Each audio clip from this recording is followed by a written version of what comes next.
Jammu Kashmir Study Center is actually a think tank.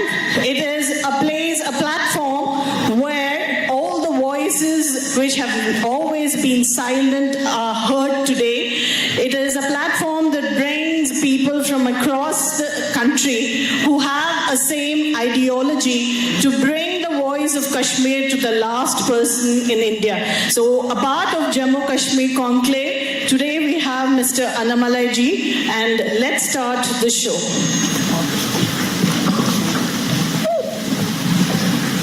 So we're celebrating Kargil Vijay Diwas, 25 years of the war. I'd like to know, what were you doing at that time and 25 years ago, and what were your thoughts when you heard about the war? Madam, thank you so much for having me here, but more importantly, thank you to the Jammu and Kashmir Study Center. They have brought all of us together on one stage. One end we have the Veer Naris, even 25 years later. When they all, four of them climbed up the stage, they all had a bit of tears in their eyes. Anybody watching them could see what it means to them. And they are doing this every year for 25 years. People call them. They stand before such a big gathering. And I'm sure they're not doing it for themselves, madam, that we have to understand. Every time they stand here, they're trying to inspire one or two boys among this group or one or two girls among this group, so that they painfully understand that the price of freedom is slightly very big. It is not that easy. And thank all the Veer Naris for coming here and doing this every year. And every year it's a painful reminder for them also, because the children are growing up very fast. And we had very distinguished eminent gentlemen and women here, people who do different things in life. They all have chosen to come here. But more importantly, the glue that has bound us all, the Jammu and Kashmir Study Center. I always say, ma'am, when politicians make a mistake, the common man pays. Many cases, the soldier pays. Jammu and Kashmir is that kind of a story. When somebody is tracking that state for the last 70 years, 75 years, what happened during the independence, pre-independence, post-independence, the phases Jammu and Kashmir went through, the rise of militancy, and our brave soldiers fighting a fight for us every single day there at the border. Because more than any other profession, it is a soldier. He never knows where the next bullet is going to come. And most of us with a certain probability can say we might not die for a certain time. But for a soldier, there is no probability, because it's a second. It is always there. The war is always looming. And you have two powerful neighbors, Pakistan and China, on two sides of India. And any time you are getting ready for a two-pronged attack. So the younger generation, especially such a big hall, thousands of children just graduating. For them, it is very important that what is happening today in CMR, this institution, it is very important to them. Because this is the kind of moments I still remember when I was their age. Madam Kiran Bedi was in my college. And it was a similar event where she was speaking. I still vividly remember what she spoke and the kind of inspiration all of us got. I'm very sure the students here, with all the eminent speakers who spoke and the Veer Naris who are physically present, they get inspired today, because they will really believe there is something beyond their personal ego. When they graduate from CMR, they look forward to a grand stage where their talents are put to better use. Of course, making money is one, serving the society is another, and writing up a lot of historical wrongs is one. I'm sure this is that kind of an event, madam. For me, if you ask me where exactly I was in 99, May, June, July, that is the time I was in my 9th class, like my age group, somebody else here. But this is a war, unlike many wars. The first time you saw it live. The Kargil war is very famous for the reason you saw it live. And every day the TV carried what is happening. And previous wars, you just read in a newspaper story. And probably it might come 1 day later, or 2 days later, or 3 days later. Peak of satellite channels. And you clearly know what is happening. And any martyred soldier coming back, the whole nation standing up, respecting them. So I don't think India before 1999 had a real-time version of what a war is. And we also got to understand during the 3 months, looking at television, looking at papers, the kind of price we as a nation are paying. Because you just had a pogrom, then straight away Vijay Diwas, 2 turbulent years. And more importantly, this is a war which you always felt, this war was thrust on us. Because this is a war where the enemy cunningly entered our territory, took all the vantage positions. Unlike a war where both of us fight on equal terms, this is a war we knew that any soldier at the first point of time is getting into that war zone. The enemy has got a vantage point. We are there just to sacrifice our lives. It is that kind of war. And fighting through that war and neutralizing the enemy, getting that vantage position back, and every single inch we gained. Unlike some of the previous wars where we were by different powers. 1948, the United Nations intervened. 1961-62, the global powers intervened. But this is a war our soldiers made sure every single inch of soil was got back to our country.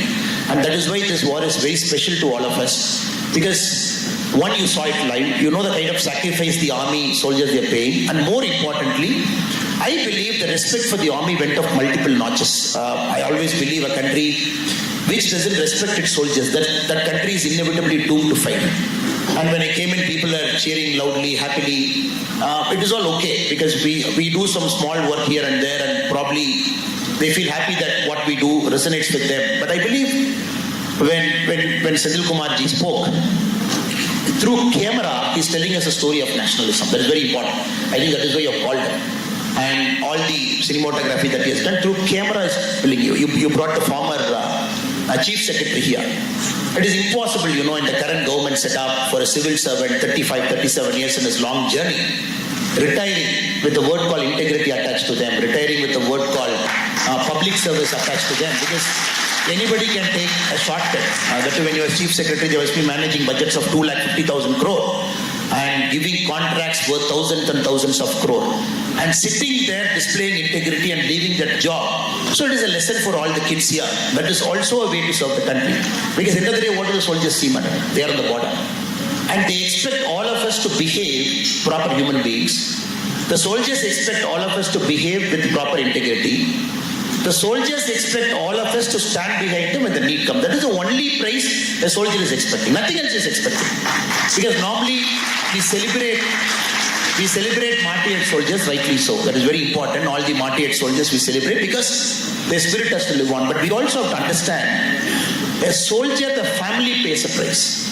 Man is a social animal. You take a man outside the family, you put him in a border area for 6 months, 1 year, with a 30-day leave every year. Just look at the mental trauma a person goes through. That is why 99% of civilians, normally they don't want to go through that grind. And many officers and many Jawans and Sipais, when they serve an army, they voluntarily, willingly go through it. It is not that easy, madam. You are away from your, you don't even know what is happening back home. And I still remember when I was a SP, especially in Chikmagalur, so a lot of army soldiers were serving. We used to get letters after letters from their officers because they have a family problem, they have a land dispute, and somebody wants to take care of their father, and they keep writing letters because they can't come and see.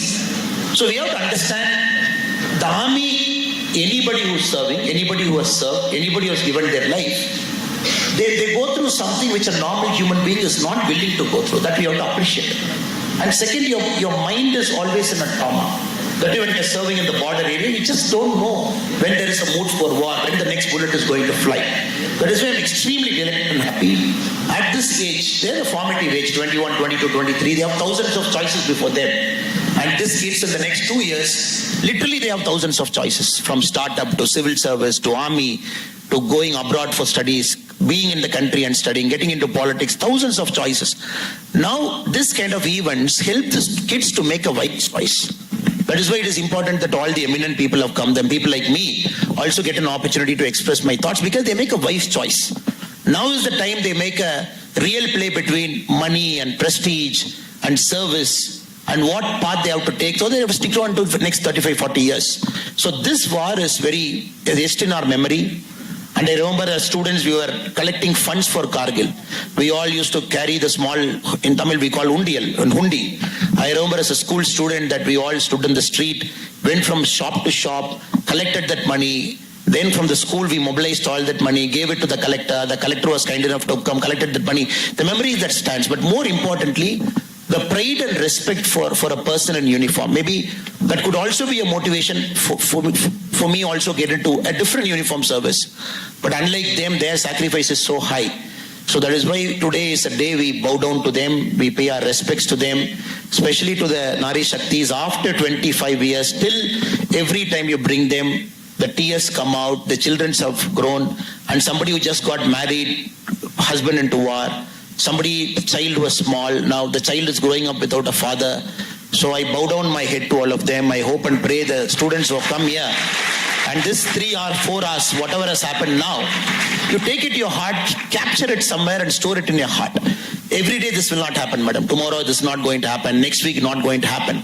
So you got to find a way to bottle this emotion in your heart. Just keep it. And every time you have a bad day, just remember there is somebody in the border who's having a worse day than you. And every time you believe life is not fair to you, just remember there is somebody standing in the border for whom the life is also not fair. Because many a time they eat chocolates at minus 40 degrees Celsius. You do a helicopter drop. Even for a tea, they have to take up ice and just brew that tea and drink it. And like you and me, they can't even afford a proper meal. People who are serving in the high altitude area. So just bottle that emotion up. This spirit, the moment that all of our hairs are edged up, when we were all standing up, we all felt a genuine sense of pride, patriotism. If you can bottle it up and every day keep remembering, this is what my country is. There is somebody out there who's sacrificing for me to live a good life. Then we become better individuals. I remember Abdul Kalam ji in European Union Parliament, he said, when a person at the individual family level is good, the family becomes better. Then the peace and harmony starts coming to the society. When the society becomes better, the country starts becoming better and better. Then you get a global world. So everything, the beginning is an individual. I hope and pray this kind of events today, what happened, it gives that spirit to that individual. Sorry for the long answer for a straightforward question, but I thought today is not about me. I think it is about the great people who are here, because thousands of people, we all do small work here. I still believe that spirit should get bottled up. That should not get lost a week from now or a month from now. Right. That's what it is all about. Boys and girls, the younger generation, etch these days into your memory, bottle your spirit, and let's continue the good work. So one more thing I would like to know is, how has the geopolitical situation changed after the abrogation of Article 370 and, making Jammu Kashmir a free state now? But I will not use this stage to talk politics, and in the sense, a traditional sense of politics. I'm making an accusation about somebody, and somebody making an accusation about the other party. I will not get into that, but I will take this opportunity to talk history. Because it's very important, people sitting here should understand what history is. And especially with respect to Jammu and Kashmir, what actually happened, and what has happened over multiple years, and what specially happened when Article 370 got abrogated. And Jammu and Kashmir is a very special place because of the nature of its location. What you call the geopolitics, geography and politics combined. It is located in an area where last 2000 years it was always a strategic vantage point. And many countries, many cultures, they all amalgamate, they are very closer. And Jammu and Kashmir being the entry point of Bharat, and if you look at the Agand Bharat also from that side, it is always a very important area for trading, for all the foreign powers to try to, when they want to enter Bharat also, that is always a very important, passes were there. And naturally, every country will have an eye, right from the British time, the Pakistani time. So we have to understand, we all know the history post-independence. 1947, August, we got independence. There were some princely states who are not willing to join because some states were ruled by kings, some princely states by nawabs, and somebody wanted to take that extra bit of time to understand where they really wanted to go, because this partition itself was something that is forced on our countries. India and Pakistan had something forced on you that, look, this is the line, beyond this line there is India, beyond this line there is Pakistan. In that context, we have to understand Jammu and Kashmir. Even when the Maharaja of Kashmir, Hari Singh, was still taking some time to come to a conclusion. You had the tribal attack, the so-called tribal attack, which Pakistan says, and we vociferously always said in the world stage, it is planned and orchestrated by the Pakistani army. It went to the United Nations, January 1, 1948. Then some kind of a resolution was brought in. Then they wanted a plebiscite. So long story. Then you had a government there which clearly felt that India should have two flags. Rest of India will have one flag. India will have two flags, meaning Jammu and Kashmir will have one flag. India will have two constitutions. The rest of the country will have a separate constitution. Jammu and Kashmir will have parts of constitution, Article 370 and Article 1. Only two parts that is applicable in Jammu and Kashmir. When India will have a prime minister, Jammu and Kashmir will also have a prime minister, which you call the chief minister as a prime minister. So this was there for a long time. Then you have parties like Praja Parishad Party, which wanted to have national flag in Jammu and Kashmir, the tricolor flag as the flag. In 1951 elections, this particular party was disqualified. They couldn't fight the elections properly. Then the government came to power. So long story. So what I'm trying to say, madam, to come to this conclusion why Article 370 need to go, it is important we have to understand what built it up. In 1950 when Article 370 came for a short-term measure, and nobody had the courage to lift Article 370 for a long time. Finally, after 2019, August, it has to be done. So I only request the students here, it's a good time now to at least read the history of our country. I think when the gentlemen before us, they were talking, they mentioned, especially the Chief Secretary when he was talking, he mentioned, it is important we understand the history of this country in a proper letter and spirit. Be it Jammu and Kashmir, be it Northeast, be it parts, including Hyderabad has got a long history of struggle. If you don't understand it, then possibly, where will the patriotism for us come? Then again, Jammu and Kashmir had a long story. Then Chief Minister was dismissed, arrested. He was sent to my state for 11 years in exile. The 1975 agreement happened between Indira Gandhi ji and Sheikh Abdullah. Then 87 mass rigging of elections happened. Then probably the early signs of militancy started happening, which all led to this war. 1999, you have this Kargil war, which led to that, a geopolitical tension, where one country, the democracy was changing, the army was coming in Pakistan, the army wanted to show their power, that they are the people who will control Pakistan, they wanted to show they really mean business, then it led to that. What is the result? 527 are brave soldiers, brave hearts, they lost their life. A lot of geopolitical confusion, not adhering to a spirit, making sure the spirit of Jammu and Kashmir was killed at a particular point of time, because you had two constitutions, two prime ministers, two flags, which in a civilized democratic country cannot coexist, and the absence of democracy, rigging of elections, banning of political parties, so everything led one after the other. Then you had the mass exodus. Kashmir Pandits, they left. You saw the blood killings, and anybody who has seen the Kashmir file story, they know that particular part of Kashmir's history. 1989, early part of 90s, till about 1999 it went. Then the 1999, what happened? For the whole world was watching what is happening in Jammu and Kashmir. Now, possibly in our generation, I think a lot of generation has waited, madam. Especially this generation with a lot of pride can say, August 2019, when 370 was abrogated, we said right to a historical wrong. The Constitution of India that is applicable to the rest of the country is going to be applicable to the whole of Jammu and Kashmir in letter and spirit. An historical wrong that was committed in 1950, which was inserted in our constitution, again 35A, 370 was removed, which made sure very small things. A woman born in Jammu and Kashmir, married outside Jammu and Kashmir, will have right to inherit a property. They are very small things. A person from outside Jammu and Kashmir entering Jammu and Kashmir has to get a pass to live in Jammu and Kashmir for a certain point of time. Again, a person who is in Jammu and Kashmir who belongs to the SC/ST community doesn't have India's SC/ST Act that is not applicable to that particular person. Small things for a general population, but big things for the people. Which one clear stroke after abolition of Article 370, very first time we can say, last year 2022-23, close to 1,89 lakh people went to Jammu and Kashmir for the first time who don't belong to Jammu and Kashmir as tourists. They wanted to see the beauty of Dal Lake. They want to see what this particular state is all about. So Article 370 abrogation has changed the complete nature of Jammu and Kashmir's geopolitics. Very first time you see the government in control. Very first time you don't see stone pelting.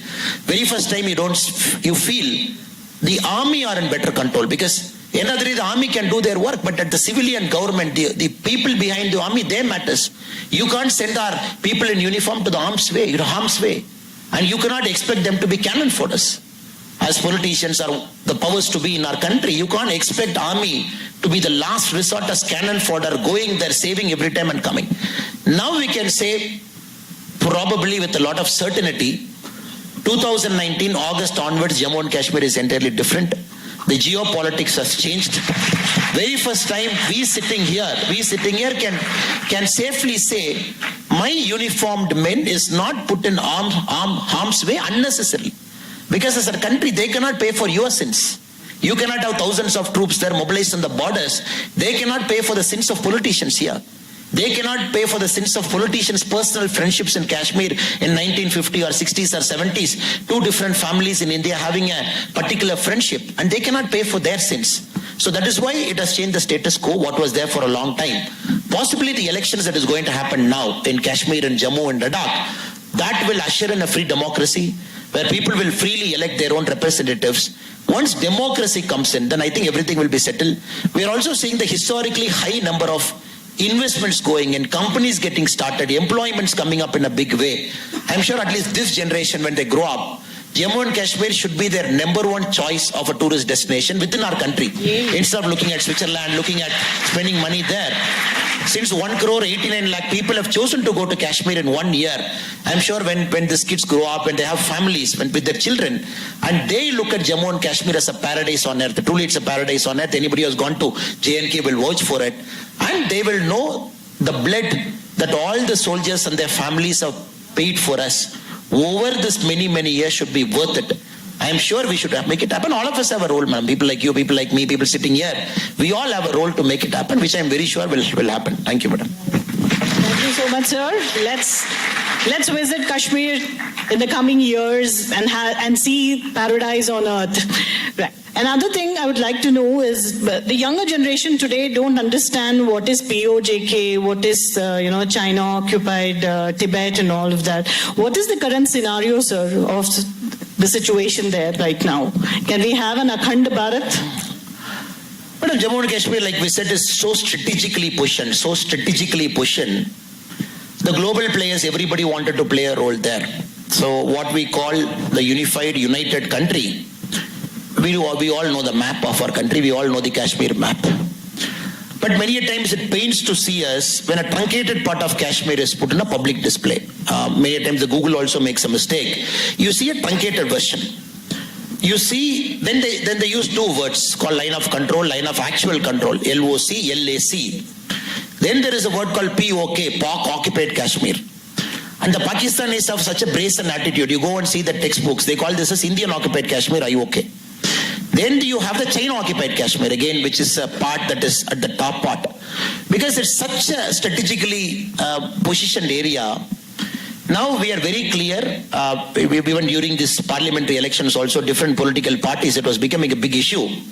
When will our country will see a unified whole Kashmir? When will it happen? And we believe, even if you see, madam, the current parliament, the law that is passed for the elections to be conducted in Jammu, Kashmir and Ladakh, we are very clear it has to be unified elections. We can only conduct elections as per the current scenario. But the government of India has clearly marked out the representatives from all parts of Kashmir. Though at this point of time it could be a Pakistan occupied Kashmir. At this point of time it could be a POK. But in the act that we have passed in the parliament, the elected representatives are marked for the whole of Kashmir, which I hope and pray in the near future, whenever it happens, I look forward to a day the elected representatives come from the whole of Kashmir. Even from what they currently call the POK occupied Kashmir, POK, which probably they say the last village is Turtuk. Now, the second way of looking at it, madam, I always say economics trumps politics, because economics should be one step ahead of politics. Because India is not a country that takes things lying down now. Because we are a fast growing country, $5.1 trillion we are hitting now. 2030 we should be hitting $10 trillion. Then possibly you're looking at a country, by the time our kids graduate and their first job by 2030, they will live in this country where we will be the third largest economic power in the world. You will have US above you, you will have China above you, then you are there. So right now we are the fifth largest economic power, because you have Germany and Japan ahead of you at position number 4 and position number 3. So 2030, once you hit 10 trillion, once you become an economic powerhouse, you don't see this kind of geopolitics. Geopolitics will change. Because again, getting into it, you have to understand the global players. China is a global player at this point of time. The Americans are a global player at this point of time. The Russians are a global player at this point of time. Whether you like it or not, these are three preeminent global powers at this point of time. And India is slowly getting into the territory where we have almost reached. Once economically we become strong, we become the third largest economy in the world, then India is also a global player. Nobody is going to stop you. Once you become a global player, again things will change.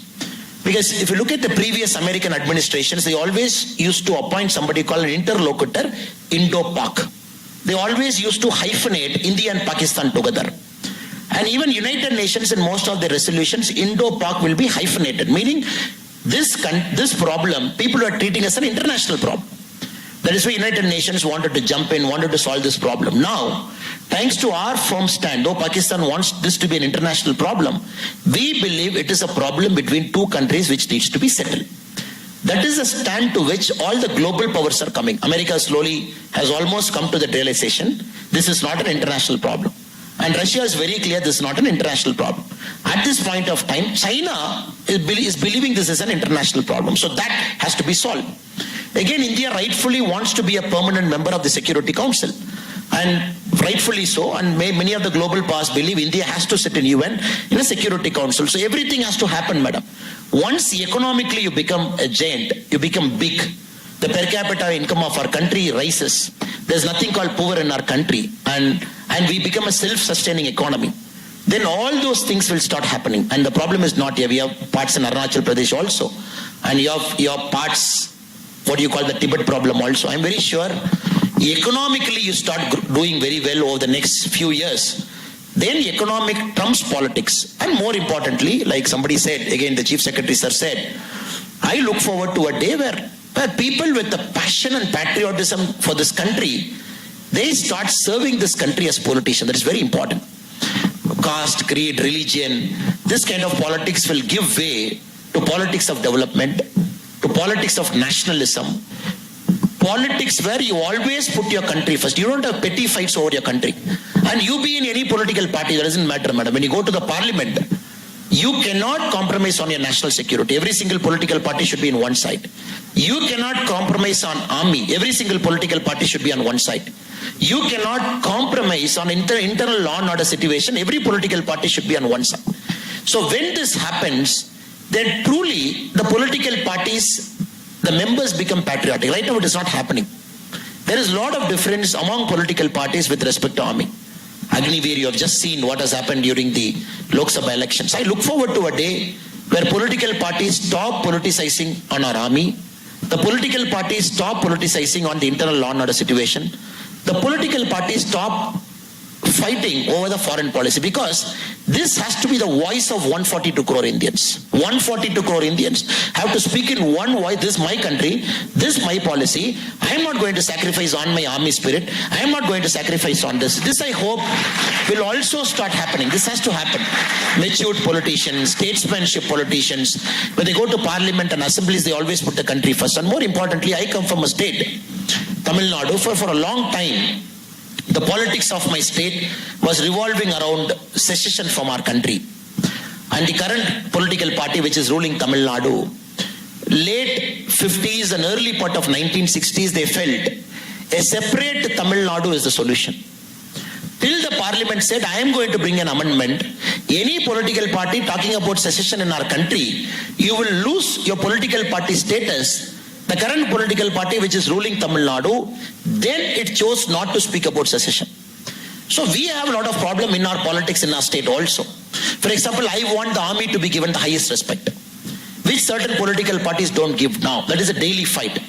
And we believe when an army soldier lays down his life for the country, every state should compete who takes care of their family better. If one state says, I am going to give 1 crore, money actually doesn't matter.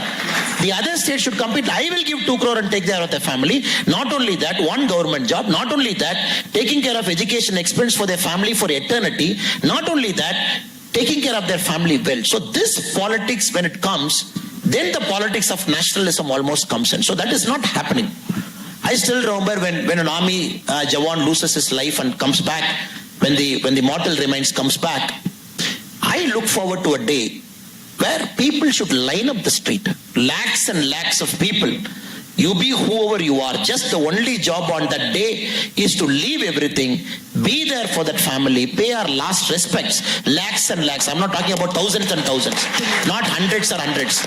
It is army's job to come and then they will do it. No, madam. When all these three things happen, then we got our politics right. Somewhere now I can speak for my state, the politics with respect to nationalism is not right. And we are working, a lot of us are putting our best effort to make sure this becomes right. So everything has to happen together. Though it is a very complex, but one solution cannot give you, madam. When you talk about POK, when you talk about this, economics have to come. You should have responsible politicians in the parliament. The politics of a state should have a national character. When together we do this, then we will not have terms like POK, we will not terms like India-Pak hyphenation. So I'm sure maybe 10, 15, 20 years from now, we are slowly moving towards the territory. It should happen, it will happen. Wonderful. So sir says it's country first and nationalism. So based on that, I would really like to know, how should we inculcate nationalism in all the young generation today? What procedures have to be taken? Where should it start from? There is this very famous quote I read when I was a young kid like them. It says at 20 you are an idealist. At 40, if you are still an idealist, you are a fool. Because the ways of life change a person from their idealism. And these guys right now, the kids who are sitting here, are extremely idealist. There's no doubt. Not even 1% here, you cannot say that he doesn't have idealism at heart. And every single kid who's sitting inside this hall, everybody is patriotic. There's not even a 1% doubt somebody is not patriotic. And every single kid who's sitting inside this thing right now, they put their country first. Not even a doubt. But the problem is, they'll be leaving this campus in about 6 months, 1 year's time. They'll be seeing the real world. That is where the problem comes. And this kid should always have that confidence that taxpayers' money is wisely utilized. That is number one. You cannot have a situation in our country that honest person, I pay my tax, somebody doesn't pay my tax. The law is very slow to catch them up. So these are the things they will see. The first day the auditors will come. Somebody will be big in their life 10 years from now. The auditors will come and say, can I talk about tax exemption? and moment we are earning okay, we can take care of our family, we can take care of our kids' education. I don't think what is tax exemption. You are paying it for the country. And the country needs to put roads and country needs to pay for the armed forces, take care of them. Even if you're a 100 crore guy, you're earning so much, the auditor will earn a money from you just by talking about tax exemption. A country shouldn't talk about tax exemption once you are reasonably okay. Once you're able to take care of your family. I think they'll be seeing that. And after a point of time, they'll be seeing corruption in their lives. Then the question they'll be asking is, I am giving so much to my country. Is my country giving back anything to me? Moment that questions come, we are in a dangerous territory. I am giving so much to my country. So all of us, we pay a sacrifice, madam. It is not that every single person, they give something to that country. At a point of time, inflection point, somehow you think the country is not treating you well. As a citizen, you are not getting the services. As a citizen, you are not getting a police that is ramrod straight. As a citizen, your public transport is not good. As a citizen, when rain comes, you see water in the road. You just have to walk. As a citizen, you feel thousands and thousands of crores stashed away somewhere. That is a time, probably mid-20s or early 30s, when they ask this question to themselves, is my country treating me fairly? And that is the time this kind of moral dilemma comes. I hope and pray the kids who are here will always ask this question. I will never ask what the country is going to give to me. I will always ask, what am I going to give to this country? Because you cannot have this question ulta. Because you ask this question reverse. Because the country will always have some bad individuals. And nowadays in TV, the bad individuals get shown more than good individuals. No TV camera has got time to visit all the 4 Naris sitting here and do a follow-up story. After 25 years, how is their family? I don't see any TV channel doing it. That is a story for me. That is a positive story for me. Going and talking to those mothers, doing a story now, asking, how are your children doing? Are they okay? Do you have any problems still? Do you think the government has to do more for you? Everything is great. Everything is okay. So that story will not come. You switch on the TV from morning till night, it is all bad news, more bad news, and amplified bad news, fake news. And that somebody fighting here, this politician said something about them, the other person will respond. So this kind of stories will never make a great nation. The current stories that is shown in our Indian television from morning till night, this is not going to build a great nation, because You show a handful of bad guys. 99.99% of this country is made up of good people. Honest taxi drivers. Even a Uber, Swiggy guy who honestly earns money by traveling in this and giving my food. A honest watchman who stands outside CMR and does his duty for 12,000 rupees. I'm talking of honest people. But somehow in the visuals, these honest people don't come into my eyesight. So that is a problem our kids will go through. 28 and upper 30s. They will see this bad news getting amplified. So even that time, they should ask the question to themselves, I don't care what the country is giving to me. What am I giving to this country? So because this country has made sure it has withstood so many things over 20,000 years. It has seen so much invasions. It has seen our wealth getting plundered. But every time this country has risen up, because there was always a guy who stood up and said, what more can I give to my country?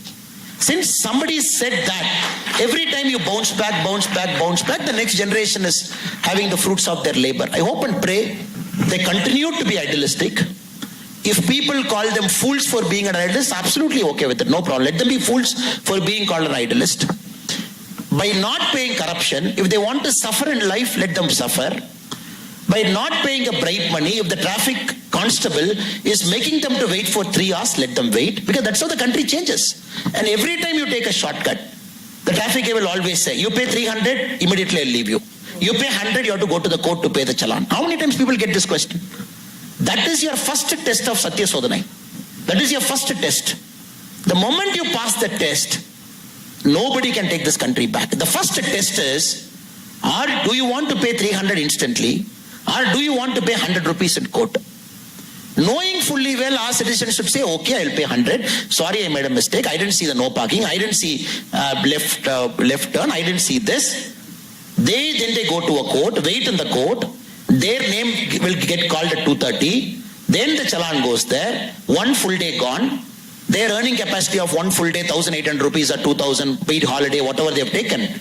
If they are willing to go through that sacrifice, the next traffic constable will know, oh, they have become fools in our country. They have become idealists in our country. Nobody wants to pay 300 instantly. Everybody wants to pay 100 in court. This country will change. So I hope and pray in the next 10 years, the kids here will go through multiple things. Will go through thousands of things in their life. And they have to pass through every test, madam. That is important. They have to pass through every test. It starts today. After this lecture, after this event, after seeing the Nari sitting here, if they've taken one resolution to say, I've taken some shortcut from tomorrow morning, I'm not going to do that. One resolution. If the kids are taking one resolution after leaving at 6 o'clock, whenever this is ending, I will not take a shortcut because my country suffers in the long term. Because the shortcuts you take, the repercussion will always have in the long term. If they do it, I see the discussion already happening among the young generation. Have you taken a resolution today? Yes? No? Sir, how can we make more Annamalais like you? Yes. Madam, we are normal human beings, frankly to be told, and we all make our share of mistakes. And we all have, I'm not giving you a very humble answer, I'm giving you a straightforward answer, madam. If somebody has asked me at the age of 21, as a police officer, I've gone to Siachen for training, the lower Siachen, to see the suffering they go through. We have a 15 days army attachment. And if somebody has told me at 21, probably I come from a small village, exposure to army is very less. Nobody told me about a short service commission, which on my own I learned after 25. If somebody has shown me the trailer of everything this is happening, will you join the army? I don't think I would have got the courage at 21 to do that. I'm being very frank and honest. So many a time we got to appreciate and understand who are our heroes. I am a visible person. I come in TV, I debate, I discuss, I talk so many things, so I come in TV more. But there are thousands of people better than me who don't get a TV space or a media space or a paper space.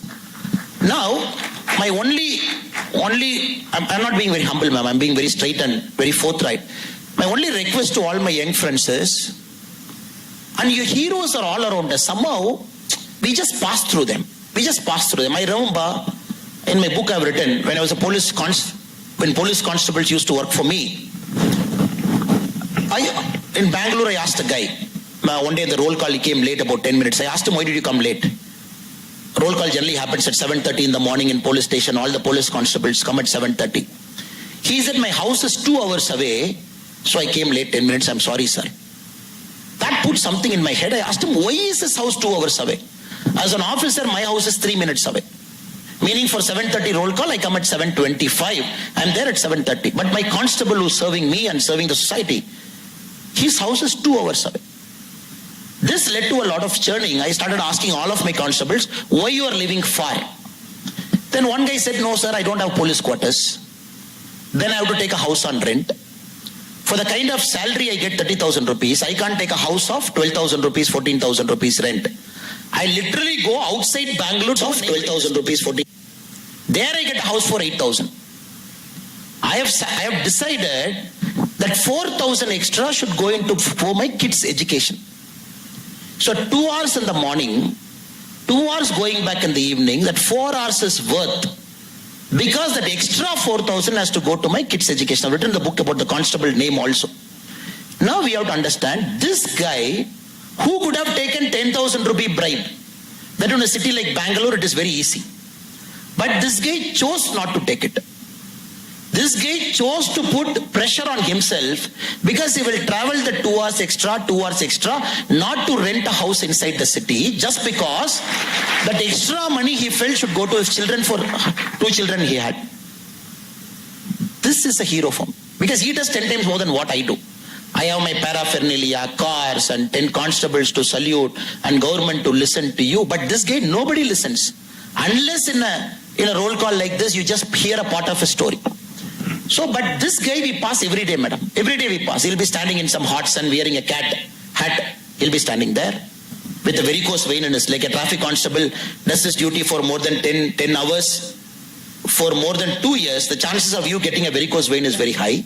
So you see him, but you will not see the varicose vein because he's wearing a pant. So probably you might have a government service, a nurse who does her work so well, so professionally, but we chose to ignore her. Or a government public transport driver. So what I am trying to say, madam, it is time that the society reorients the concept of heroes. Now who is the hero? The Instagram number 1 in the world, 370 million followers, Cristiano Ronaldo, Virat Kohli, multiple million followers. Of course, they give happiness, they give a lot of joy, they give a lot of pleasure to us, no doubt. In a mad and chaotic world, I want to see Virat Kohli's batting. It gives me a lot of happiness. Or I want to see Cristiano Ronaldo's football. Fantastic. But that should not mean the society consciously ignores the other heroes. Every time I remember in Western countries, especially in US, I've seen when an army man walks, most often than not, I've seen 9 out of 10 times the public gives a respect to him. Yes. 9 out of 10 Thank you times. for your service. I look forward to that happening in our country also. 9 out of 10 times. Thank you for don't your even service. know that guy. You don't even know who is, but he's wearing a uniform for my country. I will stop and say, how are you, sir? Thank you for your service, sir. There are often I keep hearing the words in America, thank you for your service, sir. I think this we have to do. Only then the juniors will do. As people, when we see an army guy, just stand up. Whatever work you're doing, just put it aside. Or a fire service guy, or a police guy, or a constable, or a nurse, and say, thank you for your service. That is the only thing which will give that extra motivation to take the next bullet. Because he's ready to take the next bullet. That extra motivation to tell them, we value your sacrifice. Wonderful. I think once we start doing it, the society as a whole will undergo a transformation. It's a silent transformation, madam. Silently it will. Then the kids will become very idealistic. They'll become noble. Then they quoted Vivekananda ji. I think our directors are quoted, cinematographer, hope you become director soon, sir.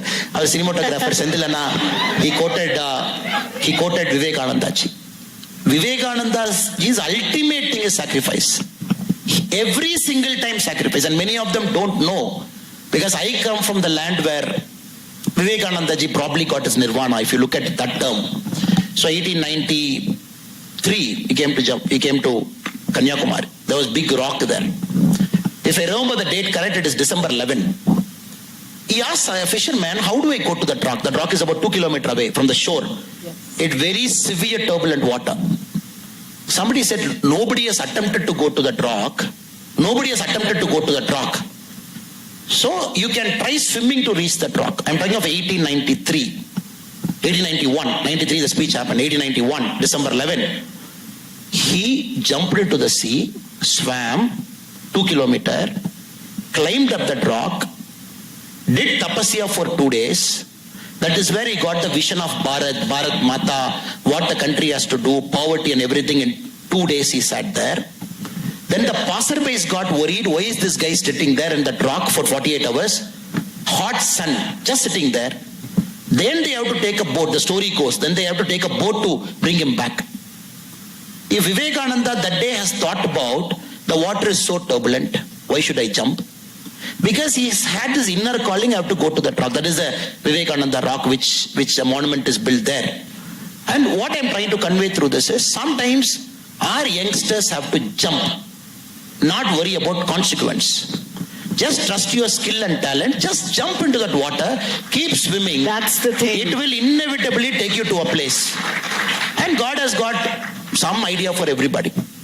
And again, a gentleman, when he spoke, he said, somebody is corrupt. The family is questioning, he is corrupt. Why is he become corrupt? He being corrupt is useless to us. And India, corruption is a big problem, madam. It's normally we speak nice things in an audience. We all speak great things, nice things. We don't take that monkey out of that bag and leave that monkey to say, look, here is a monkey, ugly monkey. But till we kill corruption in our country, then corruption also kills patriotism. Corruption also kills a sense of service. Corruption also kills a society's bonding. And you got to eliminate corruption, because corruption root cause again comes from shortcut. And the moment we start doing that one after, I'm sure this generation will do that. It's a matter of time. Only that mind has to shift 1 degree to say, I'm not going to accept it. The moment they do it, I think we will be living in a beautiful Bharat, the original Bharat which we always wanted to.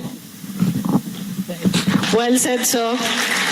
Corruption kills patriotism. So let's vouch that we will have a corrupt-free India very shortly. So now we'll take some questions from the audience. The floor is open for the audience. Anyone would like to pose a question to our leader? Our dignitaries? If you show of hand, raise of hand, and the mic can come to you.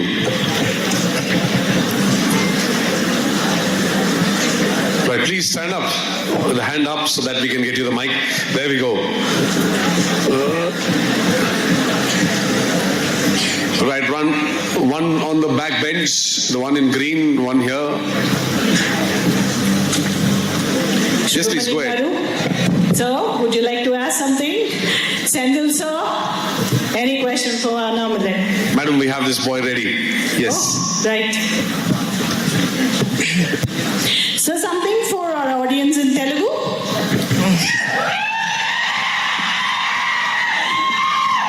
Such a beautiful language, madam. I can only say Bhavunara at this point of time. Yes. Romba nalla irukkinga, sir. Good afternoon, sir. It's an honor to have you on our stage, sir. Sir, you did your studies now, sir, at the beginning, before you attempted for UPSC and went to the place. While you were studying, didn't you ever think that money is a major point in the life? Like you transformed from the career you had, the studies you had, to directly to UPSC, and after that you became a politician. Before that, didn't you think that money was the matter? It is the first solution for my problems in my life. Didn't you ever think that, sir? Thank you, brother. You can have a seat. Thank you so much. Most of the time, I personally believe money is never a solution to your problem. Money is the problem. So most of the times. I'll tell you why. Wonderfully said. I'll tell you why. Because our culture, if you look at Sanatana Dharma, the culture, if you look at the whole culture, it is always built on need. It is never built on greed. The whole culture. Again, if you go very deeper into Sanatana Dharma, if you look at our religious scriptures, it always says, Your income, you divide it into 6 parts. You basically keep 1/6. If you want to live an ideal life, 1/6 you divide. 1/6 goes to savings. 1/6 goes to service. 1/6 goes to teachers. There are a lot of people who taught you. And 1/6 goes to them. And 1/6, it goes to the people who serve you. People will keep serving you. So we just clearly divided our life into 6 parts, the money that we earn. Which was always, because what we call caste now, which after British have become, it has become upper caste and lower caste. The caste in India was always a symbiotic bond between individuals. That 1/6 you will give it to somebody, some 1/6 will come to you, so that the whole village will live happy. The priest is there is a farmer who's cultivating, and there is a person who's serving the village, which you are given different names as Brahmana, Shudra, Kshatriya, you are given different names. Now everything is so symbiotically interlinked, the money keeps getting transferred among them. Once the modern trade and practice started coming in, that is the time from need it became greed. I simply wonder, with no offense to anybody, if you look at people who have more money, one house is enough, you have built a second house, probably a third house, 2 houses on EMI. You keep that guy in the one chair. One guy happily living in one house, you keep him in one chair. Since for you the concept of saving is essentially accumulating money because you don't know what is going to happen tomorrow morning. 1 crore is not enough, 2 crore is not enough, 5 crore is not enough, because we are not sure what is going to happen 1 month from now, or what is going to happen if I get 50 years of age, what is going to happen if I become 70 years of age. That is why this society has got something called a collective insurance. The government is a collective insurance because the government will take care of you. There is a public hospital. You need not worry what will happen to you at 50 years, 60 years, because the society through a public hospital will take care of that. 100 rupee, 200 rupee, 500 rupee surgery. Don't worry about your kids' education. The society through the collective insurance, we will take care of your kids' education at a reasonable cost.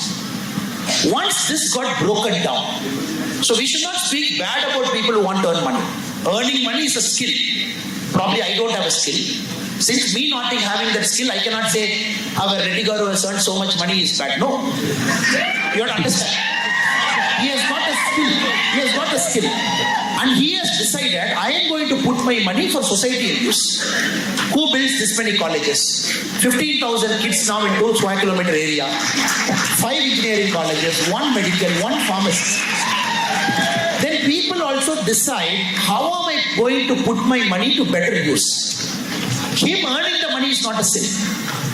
Him not spending the money wisely is a sin.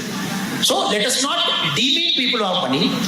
At the same time, let us appreciate people who live within their need. It's a complex question to answer, brother. It's a very high-end philosophical treatise. That is why communists came. Since we couldn't solve the social versus individual problem, then Karl Marx wrote the Communist Manifesto. He said, we will solve the problem by communist method. Since he couldn't solve it efficiently, then the capitalist treatise came. They said, we will solve it efficiently.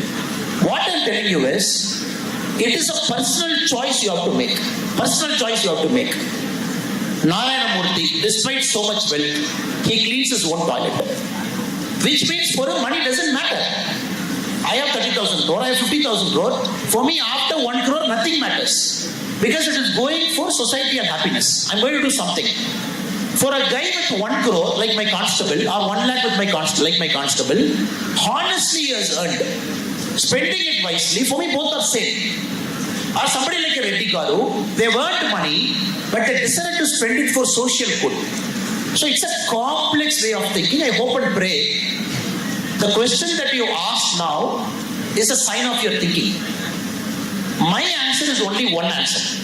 If you bring Subramaniam Garu here, he will 100% give you a different answer. If you bring K.K. Senthil Kumar ji here, he will give you a different answer. If you bring the army people here, they will give you a different, because for them the concept is different. Army guy, the day he joins the army, he knows at 60 years what is his pension money. Because they know it's a certainty. Then the society has to take care of them after 60. With an understanding they're inside the army, because you serve us, we will take care of you when the time comes. So each of us will look at this problem very differently. So all I am saying is keep this discussion going. Probably over the next 5 years, 10 years, 15 years, you will start paying attention to what money is. We have to understand 1 rupee should be 1 rupee. When it becomes greed, 1 rupee becomes 100 rupee. Because you want to accumulate that 1 rupee also. So life will take you through a process. You will understand money for what it is. At the same time you need money. At the same time you don't need excess money. What is excess money? For me different, Reddy Garu different, Subramaniam sir different, Senthil Kumar different, army guy different, army person different. Because that excess money for somebody could be 1,000 crore. That excess money somebody could be lakhs. So I hope and pray you going through the process of life will have a real understanding about what is your life, what is the purpose, what is money for you, how much importance you should give it to money. Then you will make a call. My answer is based on my experience. So your experience is different. But the end of the day, it should give you happiness.